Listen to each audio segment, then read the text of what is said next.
1, 2, 3, let's go. Wednesday afternoon, hoping you will tune into our show. It's hosted by Cuz. Welcome back to the Alien Spaceship Talk Show podcast. And in case you're just joining us, you're listening to the Alien Spaceship Talk Show podcast with Emmy, Hikins and Trevor. Donate the rest anonymously to a mental health foundation. Maybe research can prevent further tragedies of this type. Now, I think, Cuz, you were closer perhaps to this than you realised, because what happened, the doctors did take him at his request, and they took out his brain. They looked at his brain, and they discovered, now the brain has got many areas which the neuroscientists do understand. Not many of us do, unfortunately. I certainly don't. But what they found underneath something called the thalamus, putting pressure on the amygdala, there was a small but growing tumour. Oh. And it hadn't been there all his life. Now, if they look at the amygdala, a part of the brain apparently, that is the part that associates totally with fear and aggression, very violent aggression. So clearly, as perhaps Cuz said early on, maybe something tripped in his brain. Now, if someone has a brain tumour growing in a key part of the brain like that, and it clearly can affect their behaviour, the question I was going to ask was, would that affect your sentencing? And I have to ask myself the same question, because there's all sorts of elements involved. I mean, there is a punishment to consider, there is safety of the public or families to consider, all sorts of things. But would we now, knowing that he had a brain tumour, would we still hold him accountable and fully responsible for his awful actions on that day?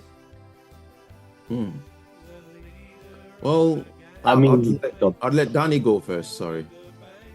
it was going to be quick. I suppose with all those things held in mind, it has to be accountable. You have to hold him accountable, even if there's a mental illness there, and even though he's gone and he's sought and tried to get help, has to be held accountable. I'm not disputing that maybe the doctor he spoke about to initially and conveyed those fears. I'm not saying that he shouldn't also be held somewhat accountable, but he should definitely be held accountable. He has to be, because it was him that did it, even though it was his mind. So going back to what Bruv said over here, it'd have to be a criminal institution. It'd have to be a criminal asylum for the criminal insane. Yeah. What about you, Cuz? Yeah, so it just kind of brings to mind something that happened in 2011. So 2011, I got to know this woman I'm going to refer to as Lady B. Now, I didn't get to know her in a relationship sort of setting. It was just a friendly setting, and I got to know her. And then there was another person that I know at the same time that I know this lady, and I was just talking with him. We were just, and she came up in conversation. It was like, she's a really nice lady, and I said, oh yeah, all right, I didn't find her attractive. She was beautiful, but I didn't find her attractive. And he said she split with her husband.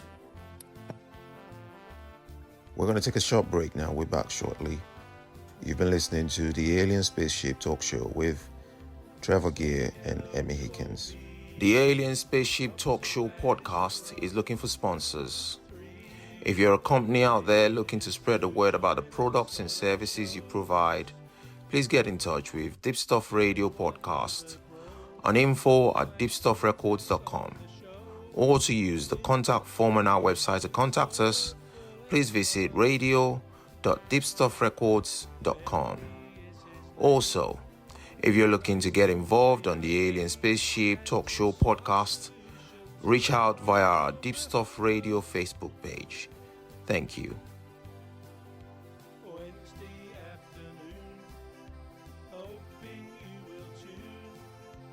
into our show.